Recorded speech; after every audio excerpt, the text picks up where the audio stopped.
말씀을 가지고 솔로몬의 지혜라는 제목으로 하나님 말씀을 나누고 기도하는 시간을 갖도록 하겠습니다. 자, 오늘 우리가 읽은 본문은 너무나 유명한 내용이죠. 아마 다들 알고 계시는 내용일 겁니다. 솔로몬의 그 유명한 재판 이야기인데요. 이 이야기에 두 명의 여자가 등장을 합니다. 두 사람의 직업은 창녀였고요. 먼저 사건을 이야기하는 여자가 뭐라고 이야기를 하냐면, 왕이요, 저는 이 여자와 함께 사는 사람인데 얼마 전에 3일 간격으로 아이를 낳았습니다. 그리고 이 집에는 아무도 없이 우리 둘밖에 없습니다. 그런데 어느 날 밤에 문제가 생겼는데 이 아이 옆에 있던 자기 아들이 죽었고, 그 이후에 그 죽은 아이를 제 아이와 바꿔치기를 했습니다. 저는 그 사실을 모르고 아침에 일어나서 제 옆에 누워있는 아들에게 젖을 먹이려고 했는데 제 아이가 아니었습니다. 저 여자가 밤중에 제 아이를 도둑질 해갔습니다. 바꿔치기 했습니다. 제 아이는 뺏겼습니다. 저 너무나 억울합니다. 제 억울함을 풀어주세요 라고 말을 해요. 그러자 그 얘기를 듣고 다른 여자가, 아니요, 지금 저 여자는 거짓말을 하고 있습니다. 죽은 이 아이가 저 여자의 아들이고 살아있는 이 아이가 제 아들입니다 라고 말을 합니다. 자, 그 얘기를 솔로몬이 다 듣고 나서 판결을 어떻게 내립니까? 신하들에게 명령을 내리죠. 가서 칼을 가져와라. 그래서 살아있는 이 아이를 정확히 반으로 나누어서 절반은 이 여자에게, 절반은 저 여자에게 주어라 라고 했더니 그 말이 떨어지자마자 진짜 엄마가 그 솔로몬의 칼을 막아 세웁니다. 제발 이 아이를 죽이지 말라고. 저 아이에게 이 아이를 죽이는 한이 있더라도 죽이면 안 됩니다 라고 말리자 솔로몬이 그렇게 말을 한 여자가 진짜 엄마라는 것을 알게 되고 아이를 그 여자에게 주게 됩니다. 자, 이렇게 솔로몬이 지혜롭게 판결을 다 해결하고 나서 이 소식이 이스라엘 전체에게 알려지게 되었다라는 것이 오늘 본문의 내용입니다. 자, 여러분은 이 사건의 내용을 들으셨을 때 어떤 생각이 들었나요? 저는 이게 그렇게 어려운 일인가? 나도 할 수 있을 것 같은데, 이 정도의 아이디어 정도는 나도 알 수 있을 것 같은데 라는 생각이 들었습니다. 그런데 솔로몬 입장에서 이 사건을 들여다보니까 해결하기 어려운 장애물이 너무나 많은 거예요. 첫 번째 문제가 뭐였었냐면 이 사건에 목격자가 하나도 없다는 겁니다. 이 사건을 본 사람은 이 두 여자밖에 없었어요. 이 두 여자의 직업은 창녀입니다. 두 사람이 한 집에 살고 있었다고 말을 하잖아요. 아마도 사창가에 딸려있는 공동 숙소에서 함께 지냈던 것 같아요. 그리고 그 누구도 존재하지 않고 이 둘만 있었던 것 같습니다. 그리고 둘 다 직업이 창녀였기 때문에 남편도 없었죠. 그래서 이 두 여자의 아이를 알아봐 줄 만한 사람이 아무도 없는 거예요. 물론 이렇게 질문을 할 수 있습니다. 아니, 아들이 두 명 있으면 얼굴이 차이가 날 텐데 그걸 구분 못하나? 그 다른 차이점을 아는 사람이 알려주면 되지 않을까라는 생각을 할 수도 있습니다. 그런데 이 사건에 대해서 먼저 이야기한 사람이 뭐라고 얘기했냐면 3일 간격으로 이제 막 아이를 낳았다고 말했어요. 그리고 다음날 아침에 돼서야 자세히 얼굴을 보니까 그때서야 내 아들이 아니구나 라고 알아봤다고 말합니다. 그러니까 친엄마조차도 차이점을 구분하기 어려울 정도로 두 아이가 비슷하게 생겼습니다. 그렇기 때문에 또 다른 목격자가 없었기 때문에 이 재판을 해결하기가 어려웠어요. 그리고 두 번째 큰 이유가 뭐냐면 솔로몬은요, 이 두 사람의 말만 듣고 판결을 해야 됩니다. 자, 이 사건에 대해서 먼저 이야기한 사람이 나오죠. 저 여자가 밤중에 자기 아이를 깔아 죽여놓고서 그 죽은 시신을 내 아이랑 바꿨습니다 라고 고소를 하는 여자가 나와요. 보통의 경우에 이 두 여자 중에 이 말을 한 사람이 친엄마일 거라고 생각을 합니다. 근데 진짜 그럴까요? 여러분, 이 말이 진짜라는 것을 우리가 어떻게 알 수 있을까요? 자, 20절을 보세요. 이렇게 얘기합니다. 그가 밤중에 일어나서 이 요종, 내가 잠든 사이에 내 아들을 내 곁에서 가져다가 자기의 품에 누이고 자기의 죽은 아들을 내 품에 뉘었나이다 라고 말합니다. 여러분은 이 말이 사실일 거라고 믿으십니까? 이게 왜 의심이 되냐면 자기가 자고 있었다고 말하거든요. 그런데 자고 있는데 저 여자가 아들을 바꿔치기 했는지 아닌지 어떻게 알 수 있어요? 모릅니다. 물론 우리들은 직감적으로 어떤 걸 알 수 있냐면 조금 더 구체적으로 그 사건을 이야기한 사람이 진실을 이야기할 가능성이 높다는 것을 알아요. 우리가 거짓말을 하게 되면 보통 모호하게 말하고 두리뭉실하게 말을 하지만 구체적으로 이야기하는 사람의 말은 왠지 진실을 말하는 것 같이 느껴집니다. 그래서 이 여자의 말이 진짜일 것 같아 라는 생각을 할 수도 있어요. 그런데 역으로 이 심리를 이용할 수도 있거든요. 그래서 일부러 거짓말을 아주 철저하게 디테일하게 시나리오를 짜가지고 이렇게 말을 할 수도 있잖아요. 그래서 이 말이 거짓말일 수도 있습니다. 게다가 이 재판을 맡고 있는 솔로몬이요, 나중에 잠언이라는 성경을 쓰죠. 잠언 18장 17절에 이런 말씀이 나옵니다. 보시면 송사에서는 먼저 온 사람의 말이 바른 것 같으나 그의 상대자가 와서 밝히느니라. 딱 이 사건하고 일치하는 거 아닌가요? 먼저 와서 말을 했다고 해서 그 사람의 말이 100% 맞을 리가 없다. 나중에 온 사람이 오히려 진실을 밝힐 수 있다. 그 상대편에게 진실이 있을 수 있다고 말합니다. 따라서 솔로몬 입장에서 이 사건을 해결하는 것은 굉장히 어려운 일이었습니다. 자, 우리가 이 본문을 통해서 무엇을 깨달을 수 있을까요? 우리가 살고 있는 세상이 너무나 복잡하기 때문에, 혼란스럽기 때문에 우리에게 생긴 모든 문제를 법과 원칙으로만 해결할 수 없다는 것. 그래서 우리에게는 지혜가 필요하다는 것을 알게 됩니다. 저는 이 본문 말씀을요, 저한테 대입을 해서 한번 묵상을 해봤어요. 제가 어쨌든 교회에서 청년부를 섬기고 있는 목사고 다양한 인간관계들 속에 들어가 있잖아요. 제가 판사는 아니지만 이 청년들 사이에서 생기는 갈등 같은 것들을 해결해야 될 때가 있습니다. 그리고 그걸 좀 해결해 달라고 요청을 하는 경우도 있어요. 그래서 예를 들면 이제 A하고 B랑 서로 싸웠어요. 아니면 A가 B한테 심한 말을 해가지고 상처를 주는 경우가 생겼다고 해보죠. 그런데 누구 하나 사과도 하지 않고 화해도 하려고 하지 않는 거예요. 그러면 목사님 저는 어떻게 해야 될까요? 그냥 뭐 한 명씩 찾아가서 얘기를 들어봐야겠죠. 그래서 얘기를 들으면서 듣다 보니까 갑자기 공감이 돼요. 오, 네가 진짜 힘들었겠다. 너는 잘못한 게 하나도 없어 하면서 계속 이 사람 편을 드는 거예요. 그러면 이 B라는 사람은 저를 적으로 보겠죠. 저 김지현 목사는 A만 좋아한다고, A만 예뻐해, 나는 싫어해 라고 하면서 저를 미워하기 시작할 겁니다. 그리고 제가 본의 아니게 그렇게 행동했음에도 불구하고 다른 청년들에게 소문을 내겠죠. 그러면 저는 청년부 안에서 신뢰를 잃게 되고 어쩌면 더 이상 사역을 하지 못하게 될 수도 있습니다. 뭔가 옳고 그름을 따지고 어떤 갈등 관계를 정리를 해줘야 되는데 그걸 지혜롭게 하지 못했기 때문에 저 사람은 목사 될 자격이 없다라는 평가를 저는 받을 수도 있거든요. 그리고 또 한 가지 예를 들자면 어떤 사람이 계속해서 반복해서 잘못을 저지르는 거예요. 자기는 뭐 재밌으라고 얘기했는데 자꾸 선을 넘는 농담을 하는 사람들 있잖아요. 상처를 주고 비수를 꽂는 사람들. 그리고 예를 들면 이제 저희 교회는 없겠지만 같이 식사를 하는데 밥값을 자기가 내야 돼요. 근데 자기 혼자 밥값을 안 내는 거예요. 가만히 있다가 도망가 버려요. 아니면 같이 뭐 쓰레기를 정리하거나 청소를 해야 되는데 남들이 열심히 일을 하고 있는데 혼자만 팔짱 끼고 가만히 있어요. 그런 모습을 제가 봐요. 그러면 저는 당연히 얘기를 해줘야겠죠. 그렇게 하면 안 된다. 그런 버릇을 고쳐야 된다라고 말을 해야 되는데 그렇게 조언을 할 때는요. 어떤 법과 원칙에 기대서 말을 해야 되죠. 어떤 원칙이 있습니까? 어떤 법이 있을까요? 그런 거 없어요. 그냥 고민할 수밖에 없어요. 나는 뭔가 이게 옳은 말이기 때문에 저 사람한테 필요한 말이기 때문에 한다고 했지만 이 말을 듣고 상처받으면 어떡하지? 괜히 내가 이 말 했다가 제가 나를 미워해가지고 우리 사이의 관계가 깨지면 어떡하지? 하면서 고민을 할 수밖에 없습니다. 그래서 이런 상황 속에서 가장 필요한 게 지혜입니다. 우리가 삶을 살면서 너무나 복잡하고 혼란스럽기 때문에 우리에게는 지혜가 필요합니다. 자, 그러면 솔로몬은 이 사건을 어떻게 지혜롭게 해결을 했을까요? 솔로몬은 이렇게 얘기하죠. 칼을 가져와서 아이를 정확히 반으로 나누어라. 여러분, 만약에 우리 대한민국에서 어떤 판사가 이런 식으로 판결을 내렸다고 하면 어떻게 됐을까요? 신문에 대서특필 났겠죠. 사람들이 스마트폰으로 기사 보면서 다 욕했을 거예요. 이 미친 거 아니야? 요새 유행하는 말로 너 T야?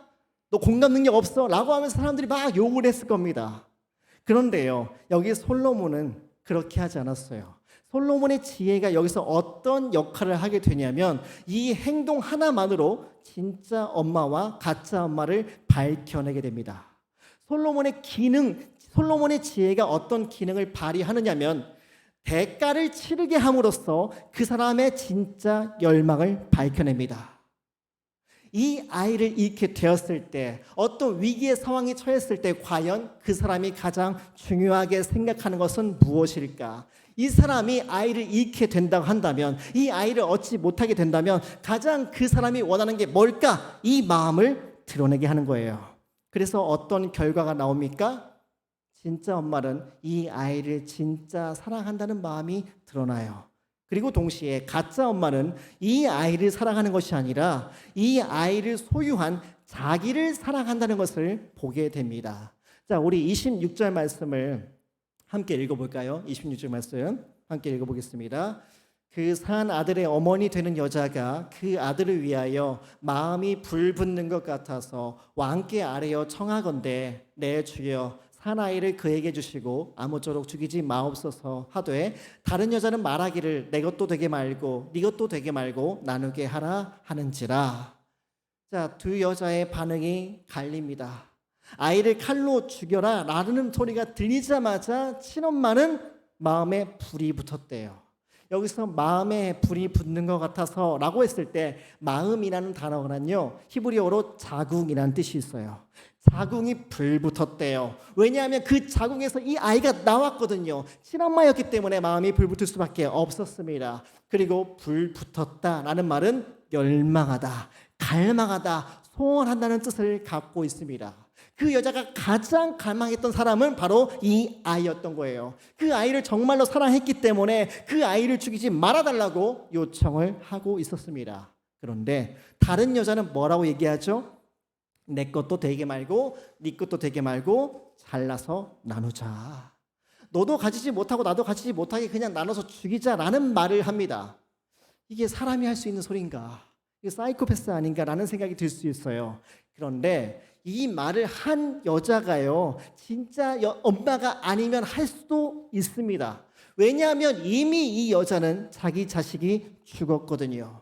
지금 남의 아이를 빼앗아 오려고 온갖 머리를 다 굴리고 있는 상황이에요. 그런데 그 아이를 빼앗아 오는 게 실패하게 됐어요. 그러면 남의 아이가 죽든 말든 그게 뭔 상관이겠습니까? 그래서 이 아이를 소유하는 게 중요한데 칼로 베서 없애버린다고 하니까 이젠 다 틀렸구나 하고 자포자기한 겁니다. 여러분, 이 여자는 왜 이렇게 이 아이한테 집착을 했을까요? 고대 이스라엘 사회에서 아들이 있느냐 없느냐는 한 여자의 인생의 불행 정도를 가릴 수 있거든요. 이 여자는 창녀예요. 남편이 없어요. 그런데 자식까지 없다. 그러면 이 여자는 평생 불행하게 살 수밖에 없습니다.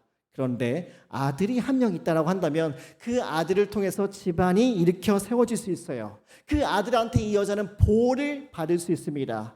아들을 갖는다는 것은 나의 미래가 행복한 미래로 보장받는다는 뜻을 갖고 있기 때문에 이 여자는 집착을 할 수밖에 없었습니다. 그래서 이 다른 여자는 그 아이를 사랑한 것이 아니라 그 아들을 소유해서 행복하게 살고 싶은 나 자신을 사랑했던 겁니다.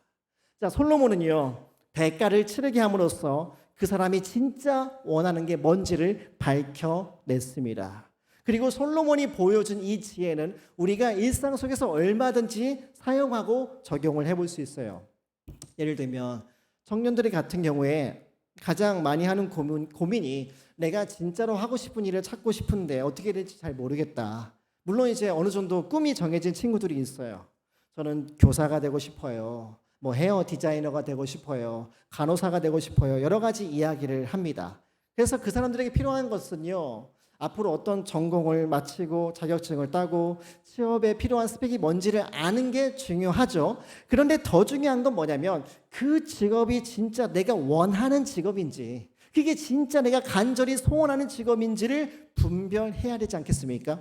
내가 어떤 대가를 치른다 할지라도 나는 반드시 그 직업을 가져야 된다 이런 마음이 있는지 확인을 해봐야겠죠. 제가 이제 역사교육과를 나왔기 때문에 제일 쉬운 게 이제 이 교사인데 교사의 경우에 1차, 2차 시험을 한 번에 봐요. 그래서 임용고시를 보는데 임용고시는 1년에 한 번밖에 못 치릅니다. 그래서 내가 1년 동안 다른 거 하지 않고 이 시험에만 집중할 마음이 있는지 그리고 한 번에 붙을 수 없다면 2년, 3년 동안 공부를 해야 되는데 그 기간 동안 내가 열심히 공부하겠다는 각오가 되어 있는지, 그리고 안타깝게도 이 사회가 아이를 낳지 않기 때문에 학교가 사라지고 학생 수가 점점 줄어들고 있는데 이런 어려운 상황 속에서도 내가 교사의 꿈을 포기하지 않고 있는가? 그리고 점점 세상이 험악해지고 있고 아이들의 마음이 강팍해지고 있는데 그 상황 속에서 교실에서 수업을 한다는 건 엄청난 스트레스를 줄 것인데 그럼에도 불구하고 나에는 그 아이들을 아껴주고 사랑할 마음이 있다. 이것을 우리가 확인하는 게 얼마나 중요한가, 이걸 생각해 봐야 됩니다. 그래서 내가 교사가 되기 위해서 그 모든 대가를 치를 수 있다라는 생각이 든다면 그 꿈을 포기하지 말아야 되겠죠. 그리고 또 하나 예를 든다면요, 어떤 사람과의 관계를 회복하고 싶은 마음이 들 수 있습니다. 우리가 주일 예배를 마치고 이제 작은 교회 나눔을 하고요, 청년들도 소그룹 나눔을 해요. 그때 이제 이런 기도 제목을 나눠요. 제가 오늘 들은 말씀대로 깨어진 관계를 회복하고 멀어진 관계를 회복하는 게 이번 주 제 기도 제목입니다 라고 말을 했다고 해볼게요. 그런데 마침 다음 주에 어떤 날이 찾아오죠? 추석 명절이 다가옵니다. 이제 가족을 만날 수 있고 친척을 만날 수 있어요. 물론 이제 평생에 한 번도 싸운 적이 없어가지고 화목하게 지내는 가족과 친척의 관계를 가지고 계신 분도 계시겠지만 뭐 이제 부모님의 유산 문제라든가 내가 과거에 했던 말 때문에 상처를 받아가지고 깨어진 가족과 친척의 관계가 있을 수도 있습니다. 그리고 문제는 뭐냐면 이제 자주 만나면 그때 대화를 하면서 화해할 수도 있는데 그런 관계는 1년에 한 번밖에 못 만나잖아요. 그러니까 화해하는 게 얼마나 힘들겠습니까? 그럼에도 불구하고 내가 그 사람과 깨진 관계를 회복하고 싶다는 생각이 들 때 그 마음이 진짜인지 아닌지를 어떻게 확인할 수 있을까요? 내가 그 사람과의 관계를 회복하기 위해서 과연 대가를 치를 만한 준비가 되어 있는가를 생각해 봐야 됩니다. 정말로 내가 그 사람을 사랑하는 마음이 있기 때문인가, 아니면 남들이 나눔을 그렇게 했기 때문에 나도 그냥 하는 소리인가를 확인할 필요가 있겠죠. 그래서 내가 정말 예배 시간에 은혜를 받았기 때문에, 소그룹 때 도전을 받았기 때문에 화해하려고 마음을 먹었어요. 그래서 같이 식사를 하는데 반찬을 밥에다 올려줘요. 계속 말을 걸어주기도 하고 봉사도 계속 해줘요. 그럼에도 불구하고 그 사람이 나를 거절할 수 있죠. 계속 피해 다닐 수 있습니다. 그럴 때 우리 마음이 어떨까요? 씁쓸하겠죠. 아니 내가 좀 잘해보려고 하는데 왜 이렇게 안 도와주나, 그런 마음이 들 수도 있습니다. 그럼에도 불구하고 내가 정말 그 사람과 관계를 회복시키고 싶은 마음이 있다면, 나중에 내가 받은 그 하나님의 사랑을 저 사람에게 전해주고 싶다라는 마음이 있다면 나를 거절하고 외면하는 것 또한 그 대가를 치를 수 있다라는 생각을 우리가 할 수 있거든요. 그래서 대가를 치름으로써 우리가 진짜 원하는 게 무엇인지, 우리가 정말로 갈망하는 게 무엇인지를 분별할 수 있어야 됩니다. 그게 바로 오늘 본문에 나오는 솔로몬의 지혜가 보여준 기능이었습니다. 자, 그러면 솔로몬은 어떻게 이 지혜를 얻을 수 있었을까요? 이 지혜를 가지고 무엇을 하려고 했었던 걸까요? 솔로몬은요, 하나님이 주신 지혜로 약한 자들의 공의와 정의를 이루고 싶어 했습니다. 그게 솔로몬의 지혜의 목적이었어요. 이걸 어떻게 알 수 있느냐? 16절을 보시면요, 솔로몬 앞에 있는 두 창기가 어떻게 하고 있나요?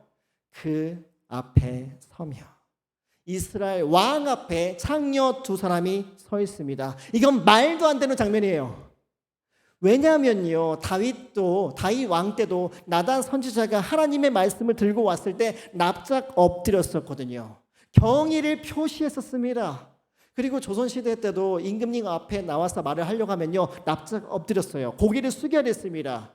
그 임금님의 얼굴을 용안이라고 하잖아요. 그 용안을 함부로 못 쳐다봐요. 눈이 마주치면 큰일 나는 거거든요. 그런데 이 사회 계층에서 가장 밑바닥에 있는 두 창녀가 떳떳하게 솔로몬 앞에 서서 얼굴을 쳐다보면서 대화를 하고 있다는 겁니다. 이거는 솔로몬이 그만큼 자신을 낮추고 있다는 것을 보여줍니다. 그뿐 아니라 그 사회에서 가장 밑바닥에 있는 창녀들의 문제를 왕이 직접 해결해 준다? 이건 상상도 할 수 없는 일이었어요. 그런데 솔로몬은요, 그 불쌍한 사람들, 그 소외받는 사람들, 가장 멸시받는 사람들의 문제를 자기가 스스로 해결하고 싶었습니다. 왜냐하면 솔로몬이 받은 지혜의 목적이 바로 그거였기 때문에 그렇죠. 자, 그러면 솔로몬은 어떻게 그 지혜를 받았을까요? 솔로몬은 하나님을 정말로 사랑했어요. 그래서 일천번제를 드렸고 그 모습을 하나님이 기쁘게 받으시고 솔로몬아 너의 소원이 무엇이냐 말해봐라 라고 했더니 솔로몬이 이렇게 대답을 합니다. 열왕기상 3장 9절에 이렇게 써 있습니다. 누가 주의 이 많은 백성을 재판할 수 있사오리이까 듣는 마음을 종에게 주사 주의 백성을 재판하여 선악을 분별하게 하옵소서. 듣는 마음이 필요하대요. 내가 저 백성들의 마음을 듣고 싶습니다. 저들의 아픔을 듣기 원합니다. 저들의 원한을 듣기 원합니다. 저들의 억울한 마음을 들을 수 있게 도와주세요 라고 솔로몬이 하나님께 요청했습니다. 왜요? 솔로몬은 자신을 낮추고 백성을 높였거든요. 바로 앞에 3장 7절과 8절에 이렇게 말합니다. 나의 하나님 여호와여 주께서 종으로 종의 아버지 다윗을 대신하여 왕이 되게 하셨사오나 종은 작은 아이라 출입할 줄을 알지 못하고 주께서 택하신 백성 가운데 있나이다. 그들은 큰 백성이라 수요가 많아서 셀 수도 없고 기록할 수도 없사오니 라고 말합니다. 솔로몬이 자기를 작은 아이래요. 이때 솔로몬은 41살이었습니다. 제가 39살이거든요. 하나님 저는 작은 아이처럼 보이나요? 저보다 훨씬 나이가 많음에도 불구하고 솔로몬은 자기를 작은 아이라고 낮추고 있습니다. 그 대신에 누구를 크다고 얘기하냐면 백성이 크다고 얘기해요. 큰 백성이라. 자기를 낮추니까 자기가 다스려야 되는 백성이 크게 보였다고 말합니다. 솔로몬은 이렇게 겸손하게 하나님 앞에 기도를 했습니다. 자, 여기서 우리는 두 가지를 적용해 볼 수 있습니다. 첫 번째는 우리는 섬김을 위한 지혜를 구해야 됩니다. 섬김을 위한 지혜를 구해야 돼요. 아마 저를 포함해서 세상의 모든 사람들이요, 지혜롭게 살고 싶지 않다는 생각을 가지는 사람은 아무도 없을 거예요. 전부 다 지혜롭게 살고 싶을 겁니다. 단순히 지식을 많이 쌓는 것이 아니라 내가 좀 지혜롭게 말하고 행동하고 싶다. 그래서 하나님께 기도해서 지혜를 받든지 책을 많이 읽든지 많은 경험을 통해서 지혜롭게 살고 싶다는 생각을 할 겁니다. 그러면 나에게 그런 지혜가 주어진다면 여러분은 그 지혜를 누구에게 쓰고 싶습니까? 누구를 위해서 그 지혜를 쓰고 싶나요? 그 지혜를 가지고 우리는 뭘 하고 싶죠? 곰곰이 생각해 보면 나를 위해서 그 지혜를 쓰고 싶어요. 나를 높이기 위해서 그 지혜를 쓰고 싶어하는 게 우리의 솔직한 마음 아닙니까? 하나님이 그 지혜를 주면 내가 공부를 좀 더 잘했으면 좋겠다. 우리 아들, 딸들이 공부를 더 잘해서 좋은 대학 갔으면 좋겠다. 그래서 그 똑똑한 머리를 가지고 내가 토익, 토플 다 만점 받아가지고 좋은 스펙을 쌓아가지고 좋은 직장에 들어갔으면 좋겠다. 이 똑똑한 머리를 가지고 좋은 회사에서 가장 빨리 승진하고 가장 높은 자리에 들어가고 싶다. 이런 마음이 우리의 솔직한 마음 아닙니까? 저도 마찬가지거든요. 우리는 전부 다 내 욕심을 위해서, 내가 높아지기 위해서 그 지혜를 달라고 간구할 때가 너무나 많이 있어요. 그런데 솔로몬은 그렇게 하지 않았습니다. 자기보다 가난하고 자기보다 연약하고 자기보다 멸시받는 자들을 위해서, 그들의 억울함을 풀기 위해서 지혜를 달라고 하나님께 기도했고 실제로 지혜를 그렇게 사용했습니다. 그러면 솔로몬과 우리의 결정적인 차이가 무엇일까요? 솔로몬은 자기를 작게 보고 백성을 크게 봤습니다. 왕인데 자기를 작게 봤고요, 훨씬 더 밑에 있는데 그 백성들을 크게 봤습니다. 나는 왕이고 쟤들은 내 명령대로 움직여야 되는 꼭두가시야 라고 생각을 안 했어요. 나는 왕이니까 대접을 받아야 되고 쟤들은 가난한 서민이니까 평생 불쌍하게 살아도 돼, 이런 생각 한 적이 없습니다. 열왕기상 3장 7절부터 9절에 쭉 나오는 모습 속에서 백성이라는 단어가 그냥 안 나와요. 주의 백성, 주께서 택하신 백성이라고 말해요. 하나님이 솔로몬에게 맡기신 백성이라는 겁니다. 솔로몬이 이걸 알았기 때문에 백성들을 대할 때 그냥 신분 제도에 따라서 대하지 않았어요. 하나님의 부르심에 따라서 백성을 대했습니다. 하나님이 저들을 나한테 맡기신 이유는 내가 잘나서가 아니다. 하나님이 저들을 소중하게 여기기 때문이다. 저들이 사람다운 삶을 살 수 있게 만들기 위해서다. 내가 낮은 자세로 저들을 섬기게 하시려고 하나님이 저 백성들을 나에게 맡긴 것이다 라는 마음이 있었던 겁니다. 그 부르심 가운데 있었기 때문에, 하나님을 두렵고 떨리는 마음으로 대했기 때문에 하나님이 주신 그 지혜를 가지고 그들의 문제를 해결할 수 있었던 거예요. 우리도 마찬가지예요. 우리가 정말로 지혜로운 삶을 살고 싶다면요, 나를 낮추고 다른 사람을 높게 볼 수 있어야 됩니다. 물론 세상에서는 다른 메시지가 계속 들어와요. 네가 네 인생의 주인이야. 네가 행복하게 살고 싶으면 네가 하고 싶은 대로 해야 돼 라는 식의 메시지를 계속 주입받아요. 계속해서. 그런데 우리 그리스도인들은 어떤 사람들이냐면요, 세상의 중심축이 바뀐 사람들이에요. 더 이상 나를 중심으로 세상이 돌아간다고 생각하지 않아요. 하나님을 중심으로 세상이 돌아간다고 믿는 사람들이 우리 크리스찬들이거든요. 그렇기 때문에 하나님이 우리를 어떤 존재로 부르시느냐, 이게 가장 중요한 가치가 된 사람입니다. 그래서 나를 위해서 지혜를 구하는 것이 아니라 나에게 맡겨준 사람들을 섬기기 위해서 우리가 지혜를 구해야 됩니다. 내가 높아지기 위해서 지혜를 구하는 것이 아니라 그들을 높여주기 위해서 지혜를 구해야 돼요. 우리에게 그런 마음이 있다면 우리의 기도 제목이 달라질 겁니다. 여태까지는 나만을 위해서 지혜를 달라고 기도를 했었는데, 나를 높이기 위해서 지혜를 달라고 기도했었는데, 나에게 맡겨준 저 사람들을 섬기기 위해서, 나보다 연약하고 가난하고 불쌍한 사람들을 돕기 위해서 어떻게 하면 저들을 세워줄 수 있습니까? 그런 간절한 마음을 가지고 지혜를 달라고 기도를 해야 됩니다. 그리고 두 번째는요, 정의를 위한 지혜를 구해야 됩니다. 28절 말씀을 세번역 성경으로 보면요, 이렇게 써 있습니다. 모든 이스라엘 사람이 왕이 재판한 판결 소식을 들었다. 그리고 백성들은 왕이 재판할 때에 하나님께서 주시는 지혜로 공정하게, 공의로 판단한다는 것을 알고 왕을 두려워하였다라고 말합니다. 자, 솔로몬을 통해서 하나님이 정의를 구현해냈다는 것을 온 나라가 알았어요. 여러분, 정의가 뭘까요? 성경에서 말하는 정의를 한마디로 요약하자면 약한 자의 편을 들어주는 겁니다. 신명기 10장 18절에 이렇게 써 있어요. 고아와 과부를 위하여 정의를 행하시며 나그네를 사랑하여 그에게 떡과 옷을 주시나니 너희는 나그네를 사랑하라. 전에 너희도 애굽 땅에서 나그네 되었음이니라 라고 말합니다. 하나님은 고아와 과부와 나그네의 편이 되어주신대요. 그리고 시편 146편 7절부터 9절에 이런 말씀이 있습니다. 억울한 사람들을 위해 정의로 심판하시며 줄인 자들에게 먹을 것을 주시는 이시로다. 여호와께서는 갇힌 자들에게 자유를 주시는도다. 여호와께서 맹인들의 눈을 여시며 여호와께서 비굴한 자들을 일으키시며 여호와께서 의인들을 사랑하시며 여호와께서 나그네들을 보호하시며 고아와 과부를 붙드시고 악인들의 길은 굽게 하시는도다 라고 말합니다. 여러분, 고대 근동 사람들이요, 이 말씀을 보면요, 말도 안 돼! 라고 했을 겁니다. 왠지 아세요? 그 당시에 다른 모든 이방의 신들은요, 왕의 편만 들었어요.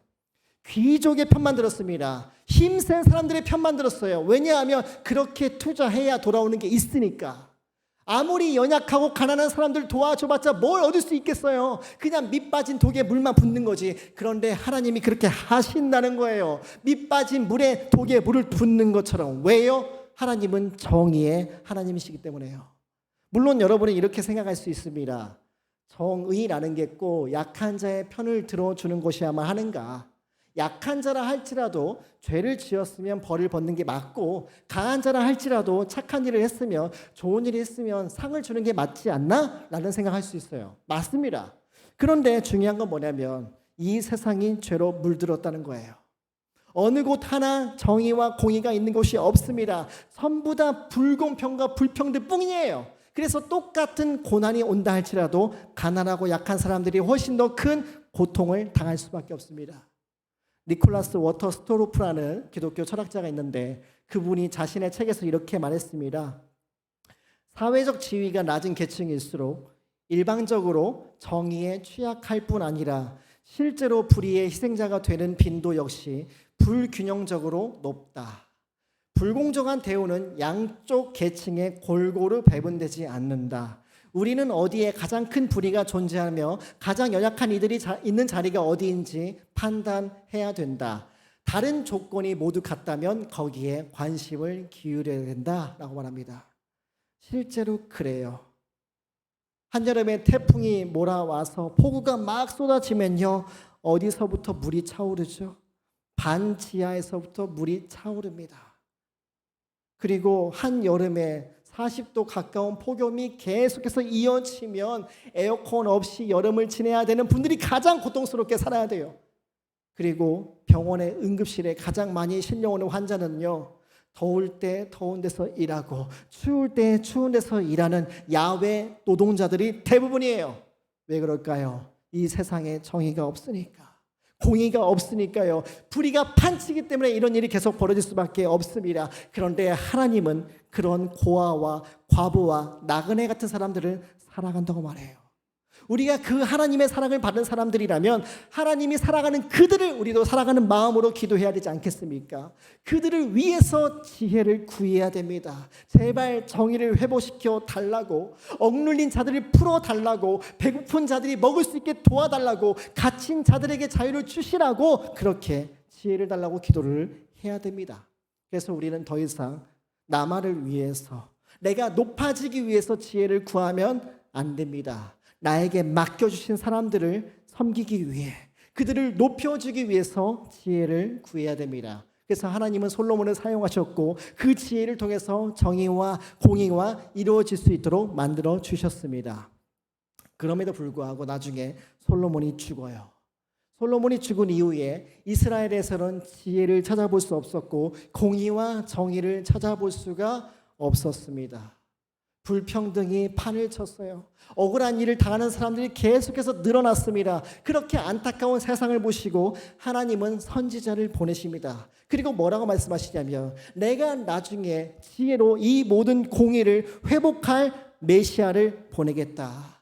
그 왕을 기대하고 소망하면서 살아내라 라고 말씀을 합니다. 그래서 예레미야 23장 5절과 6절에 이렇게 말씀합니다. 여호와의 말씀이니라. 보라, 때가 이르리니 내가 다윗에게 한 의로운 가지를 일으킬 것이라. 그가 왕이 되어 지혜롭게 다스리며 세상에서 공의와 정의와 공의를 행할 것이며 그의 날에 유다는 구원을 받겠고 이스라엘은 평안히 살 것이며 그의 이름은 여호와 우리의 공의라 일컬음을 받으리라 라고 말합니다. 그런데 이 예언은 실제로 이루어졌습니다. 누구를 통해서요? 마리아와 요셉의 아들인 예수 그리스도를 통해서 예수님의 지혜로 이 세상의 정의가 회복이 됐습니다. 단순히 사람들을 공정하게 대하는 차원의 공의가 아니에요. 그 어떤 사람도 줄 수 없는 공의, 하나님의 의로움을 우리에게 선물로 부어주셨거든요. 그래서 하나님 나라에서 가장 불쌍한 영적인 고아인 우리들을, 영적인 과부이자 영적인 나그네들을 사랑해 주셨거든요. 그래서 죄의 세력에 갇혀있는 자들을 풀어주셨어요. 사탄의 권세에 눌려있는 사람들에게 자유를 주셨고 어둠의 세상에서 방황하고 있는 사람들을 하나님 나라로 들어올 수 있도록 문을 활짝 열어주셨습니다. 어떻게 해요? 십자가의 죽음과 부활하신 사건을 통해서. 이 안에 하나님의 지혜가 담겨 있거든요. 고린도전서 1장 18절과 21절에 이렇게 말씀을 합니다. 십자가의 도가 멸망하는 자들에게는 미련한 것이요 구원을 받는 우리에게는 하나님의 능력이라. 하나님의 지혜에 있어서는 이 세상이 자기 지혜로 하나님을 알지 못하므로 하나님께서 전도에 미련한 것으로 믿는 자들을 구원하시기를 기뻐하셨도다 라고 말합니다. 사도 바울은요, 십자가 안에서 나타난 하나님의 지혜만이 우리를 구원할 수 있었다고 말해요. 하나님이야말로 자기를 위해서 지혜를 사용하지 않으셨어요. 가장 불쌍하고 죄악된 죄인인 우리를 위해서 지혜를 사용해 주셨습니다. 그래서 하나님의 공의이신 하나님의 의로움을 우리에게 주셨습니다. 그 십자가 위에서요, 지은 죄에 대한 마땅한 대가로서 예수님이 죽게 하심으로써 정의를 만들어내셨죠. 이 죄인인 우리가 마땅히 죽어 마땅한데 죽이지 않고 살려내심으로써 무한한 사랑을 보여주셨습니다. 그래서 예수님께서 우리의 죄를 위해서 죽으셨을 뿐만 아니라 예수님이 죄가 없는 분이셨기 때문에 부활하시고 하늘로 올라가게 되신 겁니다. 그 구원의 사건을 통해서 우리는 현재적으로 새로운 삶을 살 수 있게 되었고 영원한 불행까지 해결받은 새로운 존재가 됐거든요. 이게 바로 복음이죠. 여러분, 이 복된 소식을 들을 때 여러분은 어떤 마음이 드십니까? 또 예수님이냐? 또 십자가냐? 또 그렇게 지긋지긋한 부활을 얘기하느냐? 라는 마음이 드십니까? 너무 많이 이 복음에 대해서 들었기 때문에 아무런 감흥이 없다. 아니, 원래 예수님이 높은 곳에 있었다가 내려와서 죽었다가 부활해서 올라갔다는 게 무슨 의미가 있냐? 원래 있었던 곳으로 돌아갔잖아. 그게 뭐가 그렇게 중요해? 라는 생각이 들 수도 있습니다. 그런데 우리 청년들이 가장 좋아하는 그 CCM 가수 중에 위러브라고 있거든요. 그 위러브가 만든 찬양 중에 시간을 뚫고라는 찬양에 이런 가사가 있어요. 우리 없는 하늘 원치 않아. 내려오셨다고요. 원래 예수님이 계시던 하늘은 우리가 없는 하늘이었어요. 우리가 올라갈 수 없는 하늘이었습니다. 왜요? 우리가 죄를 지었기 때문에, 하나님을 반역했기 때문에, 무시했기 때문에, 거절했기 때문에, 내 인생의 주인이 나라고 생각했고 나의 욕심을 위해서, 나의 행복만을 위해서, 나의 쾌락을 추구하며 살았기 때문에 그 하늘에 우리가 들어갈 수 없었습니다. 그 하늘에 우리가 없었어요. 그런데 그 하늘을 바꾸시기 위해서 예수님이 내려오신 겁니다. 우리의 죄를 대신 짊어지시고 죽으심으로써 우리를 그 하늘로 올려 보내시기 위해서, 그 구원의 사건이 있었기 때문에 그 하늘이 바뀌었어요. 더 이상 우리가 없는 하늘이 아니라 우리와 하나님이 함께하는 하늘, 하나님과 영원한 교제 가운데 있고 하나님의 무한한 사랑을 날마다 매일매일 경험할 수 있는 하늘로 하나님께서 바꿔주신 겁니다. 하나님의 지혜로서만 이것이 가능하게 된 거죠. 우리 예수 그리스도는요, 하나님 나라에서 가장 가난하고 연약하고 멸시받는 우리들을 의로운 존재로 받아주셨기 때문에 우리가 새로 태어날 수 있게 되었어요. 우리가 이 사실을 알기 때문에, 은혜를 받았기 때문에 우리도 그렇게 살아갈 수 있습니다. 우리 주변에 있는 그 사람들, 약하고 소외받고 멸시받는 그 사람들을 우리가 의롭게 대해줄 수 있습니다. 그 십자가의 지혜를 통해서 죄가 많은 우리를 의롭다고 여겨주신 그 그리스도를 바라볼 때, 그 은혜 가운데 우리가 머무는 삶을 살아갈 때 나를 높이기 위해서가 아니라 그들을 높여주고 섬겨주기 위해서 지혜를 구할 수 있는 우리가 될 수 있습니다. 이 시간 함께